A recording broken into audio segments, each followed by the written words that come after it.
De vous présenter un retour d'expérience de notre part sur des missions de conseil et d'audit qu'on fait régulièrement.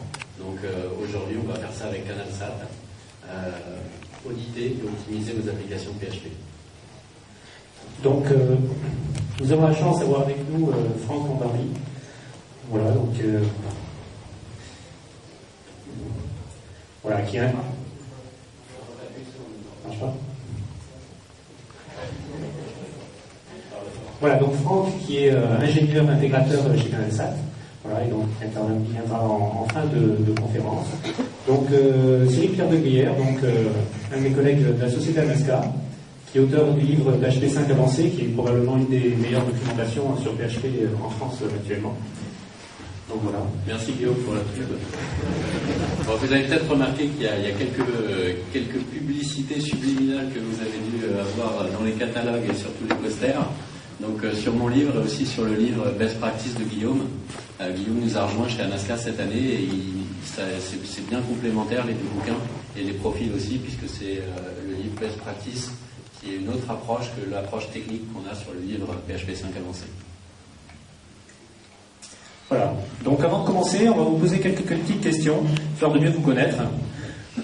Voilà, donc pour commencer cette intervention donc, sur l'audit et performance. Donc déjà dans la salle, je vous propose de lever la main si vous êtes concerné. Donc est-ce que dans la salle, il y en a qui utilisent couramment un debugger?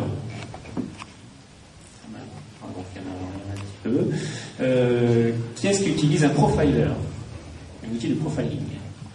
Un petit peu moins. Qui utilise un cache de code, comme un PC, ce qu'on a vu un petit peu avec Rasmus tout à l'heure, voilà, qui déploie leur application sur plusieurs serveurs. Bon, c'est pas mal, mais il y en a qui n'ont pas levé la main, donc pour faire participer tout le monde, qui utilise PHP dans cette salle? C'est déjà beaucoup mieux. Donc justement, c'est un petit peu typique le cas de cette salle, même si c'est des gens qui sont qui a priori, si vous venez ici, c'est que vous êtes assez pointus en PHP.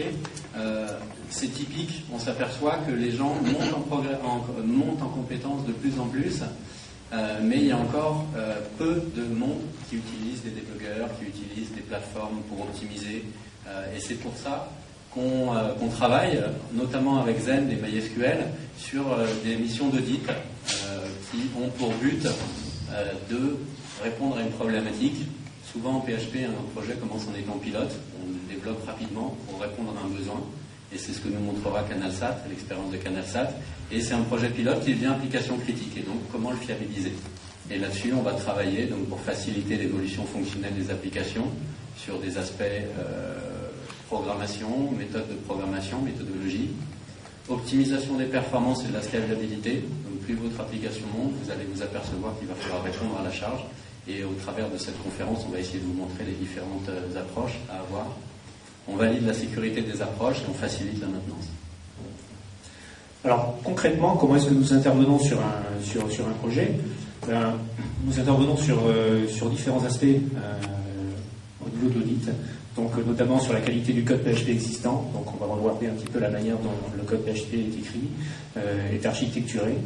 Donc les appels aux bases de données, c'est un des sujets quand même assez importants, notamment dans les entreprises, dans des applications avec de fortes optimisations on va faire au niveau des bases de données. Sur cette partie, on travaille beaucoup avec MySQL France. Et on s'aperçoit que les gens ne connaissent pas très bien MySQL. On peut vraiment faire beaucoup d'optimisation. Je vous invite à regarder dans le détail. On va en parler un petit peu après. Voilà, on travaille aussi sur les différents environnements de développement, de pré-production, de production. Donc généralement, en fait, les gens travaillent soit sur deux environnements, développement et production, soit sur trois environnements, avec un environnement de test au milieu. Donc on regarde un petit peu comment est-ce que c'est architecturé, et puis on regarde aussi de manière un peu plus détaillée les problèmes de performance, les problèmes de sécurité éventuels, et donc les procédures de maintenance. Au final, il y a un rapport d'analyse, planification, recommandation. Donc CanalSat, on va vous en parler.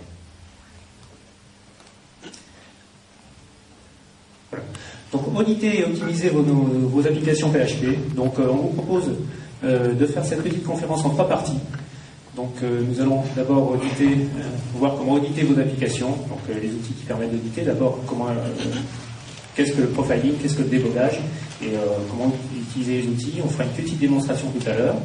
Voilà, on partira ensuite sur les aspects optimisation, donc le Cyril on vous présentera, et ensuite nous aurons une partie un peu plus pratique, donc avec l'expérience de canal satellite. Donc on passera la parole à Franck. Voilà, donc qu'est-ce que c'est que le profiling, en quoi ça peut nous servir? Alors le profiling, donc vous avez certainement dû voir ça avec les conférences ce matin, notamment la conférence de Rasmus. Donc à quoi sert le profiling? Généralement, on utilise le profiling pour deux choses. On l'utilise pour repérer les opérations coûteuses. Donc grâce au profiling, plutôt qu'en fait, lorsqu'une application a des problèmes de performance, plutôt que de faire ça un petit peu de manière hasardeuse, on va voir du premier coup d'œil d'où viennent les goulots d'étranglement. Et ensuite, on pourra opérer aussi les doublons. Donc les doublons, qu'est-ce que c'est? Par exemple, je fais une connexion à une base de données, puis je la ferme, puis je la referme, et je fais ça plusieurs fois. Je pourrais optimiser éventuellement en factorisant certaines opérations. Donc l'idée, c'est que en temps d'exécution, une application peut donner ça. Et donc l'idée, c'est soit lorsqu'on a des opérations coûteuses, de se concentrer dessus pour pouvoir les réduire, soit lorsqu'on a des doublons, de pouvoir les factoriser, voilà, de manière à avoir des applications quand même beaucoup plus efficaces. Donc ça, c'est ce qu'on peut faire avec le profiling. Comment ça marche? Donc comment ça marche? Donc le principe du profiling, l'idée en fait, c'est de capter et enregistrer les instructions élémentaires de votre script. Donc à chaque fois que vous cliquez sur votre lien et que vous exécutez une requête en PHP, vous avez un certain nombre d'exécutions, une file d'instructions élémentaires qui sont exécutées, et donc on va les capter, on va les enregistrer, et ensuite on va les manipuler. Voilà. Donc l'idée, c'est de les afficher, de les manipuler avec un logiciel adapté. Donc en trois parties, on exécute et on enregistre les instructions, ensuite on analyse avec un logiciel de visualisation qu'on va voir tout à l'heure, et ensuite on fait notre refactoring, notre remaniement, on fait notre optimisation. Voilà, pour faire ça, il existe quelques outils, donc plus ou moins connus. Donc il existe APD, qui est un bon profiler, Xdebug, vous avez certainement dû voir, qui est un bon profiler, également un debugger, DBG, qui peut s'utiliser avec PHP Eclipse. Donc on a la Zen Platform, qui est un outil propriétaire, mais qui est très efficace et facile à installer. Voilà, KaKaShGrind, qui est lui un outil de visualisation de profil, que vous avez vu avec Rasmus et que je vous remontrerai tout à l'heure. Voilà, et WinCacheGrind, qui est la version KaKaShGrind pour Windows, mais qui est un petit peu moins user-friendly. Voilà, donc toujours pour régler les petits problèmes de vos applications, nous avons le profiling, nous avons aussi le débogage. Donc le principe du débogage, l'idée c'est de permettre éventuellement une exécution pas à pas du code. Donc l'idée en fait c'est de voir instruction par instruction ce qui se passe, voilà, et de pouvoir suivre le code lors de son exécution. Donc on va voir aussi comment ça marche. Permettre l'exécution du code jusqu'à un certain point. Donc là on met ce qu'on appelle un point d'arrêt. On voudrait voir en fait ce qui se passe de manière vraiment détaillée à partir d'un certain moment dans notre requête. Voilà, et donc ensuite on peut modifier le contexte du code en cours d'exécution. Donc changer par exemple la valeur d'une variable, modifier l'environnement en cours d'exécution pour voir le comportement, notamment lorsqu'on a des requêtes avec des exceptions qu'on a prévues. Ça c'est quelque chose qui est intéressant, notamment avec la Zen Platform, vous pouvez retrouver le contexte des erreurs que vous avez. Donc directement vous lancez le Zen Studio et il vous recharge le debugger avec le contexte. Et vous pouvez donc modifier les variables en cours d'exécution pour voir si en les modifiant, vous arrivez à résoudre le problème. Voilà, alors pour faire ça, pour déboguer, on a aussi un certain nombre d'outils. Donc on a Xdebug, DBG. Voilà, on peut utiliser PHP Eclipse avec DBG. On peut utiliser aussi Zen Studio et Zen Platform. Donc l'avantage ici de Zen Studio et Zen Platform, c'est que ça s'installe vraiment en 5 minutes et puis vous avez un environnement que vous pouvez déboguer de manière très efficace. Voilà, donc ça c'est juste une petite copie d'écran de KaKaShGrind qu'on va voir tout à l'heure. Donc on va vous faire deux démonstrations. La première Xdebug et KKJRAN et une seconde avec le Zen Studio et la Zen Platform. Donc vous allez pouvoir voir un petit peu les différences et la puissance des deux outils. Je laisse le temps de switcher.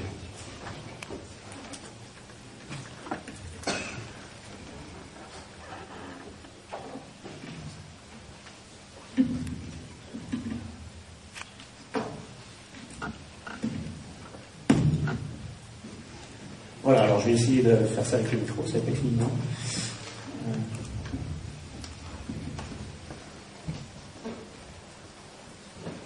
Voilà, donc là en fait je vais vous montrer une petite je vous fais une petite démonstration donc en fait de débogage, de profiling, et je vais faire ça en fait avec des outils libres et avec les outils Zen.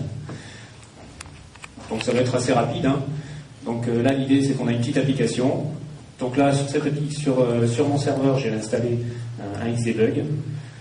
Donc ici je peux naviguer sur mon application, je vais aller sur une page. Voilà. Voilà, donc là j'ai une erreur un petit peu imprévue. Donc là si on n'avait pas de débogger, déjà on aurait uniquement cette erreur-là. Donc cette erreur-là, en fait, elle nous renseigne que ligne 25 sur APC, ben on a un petit problème sur apc.php. Donc si on regarde la ligne 25, qu'est-ce qui se passe? Effectivement, ici on a un problème, il nous dit que cette variable-là, elle contient un contenu, elle a un contenu qui est un array et ça ne devrait pas être un array. Le seul problème, c'est que quand j'ai juste cette erreur-là, je ne sais pas en fait quel est le script, quelle est la fonction qui appelle cette méthode get. Donc si j'en ai 50, il va falloir que je regarde les 50 et que j'analyse qui est-ce qui envoie un array et qui me génère cette erreur. Donc plutôt que de faire ça, j'ai un truc très pratique ici qui s'appelle la pile des appels.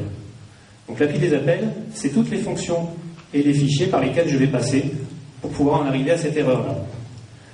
Donc cette pile des appels, en fait, ici je vois que je passe par apc.php ligne 25, normal. Ensuite je passe par cache.php ligne 59, par action.php ligne 118, ainsi de suite. Donc peut-être qu'il se passe quelque chose dans cache.php. Je regarde dans cache.php, voilà.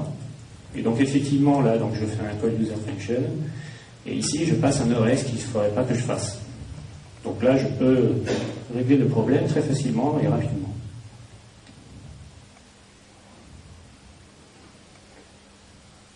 Voilà, donc ça en fait c'est l'utilisation du Xdebug. Déjà vous avez une pile des appels, vous avez une visualisation du contexte. Alors maintenant, imaginons que j'ai des problèmes de performance. Ici, lorsque je fais un refresh, lorsque j'affiche ma page, j'ai des problèmes de performance et je voudrais voir, au niveau de ces performances, je voudrais pouvoir optimiser. Donc voir quel est le boulot d'étranglement, éventuellement quels sont les doublons. Donc pour faire ça, je vais utiliser en fait mon profiler avec un outil de visualisation profil. Donc mon outil de visualisation il est là. C'est KKJRAN, c'est ça? Voilà, donc il s'appelle KKJRAN. Donc il existe sous Windows avec KKJRAN, mais il est moins efficace. Voilà, et donc là je prends mon profil. Voilà. Et donc vous avez eu déjà la démonstration ce matin avec Rasmus. Ici, en fait, plus le carré est grand, plus ça prend de la place, plus ça prend des ressources et plus le temps d'exécution est long. Voilà, donc on voit par exemple ici, on a par exemple un carré un petit peu grand, donc c'est peut-être ici qu'il va falloir faire des optimisations, et peut-être ici, en fait, dans ce fichier-là qui s'appelle debug.php. Bon, c'est juste ma classe de debug, donc à la rigueur, il n'y a pas de problème. Donc là, on a en fait une requête qui est relativement efficace. Voilà, et donc cet outil nous permet aussi d'avoir toute la hiérarchie des appels. Donc ici, en fait, on se retrouve effectivement, c'est un Zen framework. Donc là, on a le contrôleur frontal, on fait un run. Ensuite, on appelle un user action qui appelle un display HTML message, voilà, et ainsi de suite. Voilà, donc ça, c'est pour les outils open source. Après, on a un certain nombre d'outils dans la société Zen. Donc, on va juste passer l'écran de Zen. L'outil Zen, par contre, tu peux l'installer sur Windows ou pas? Alors l'outil Zen,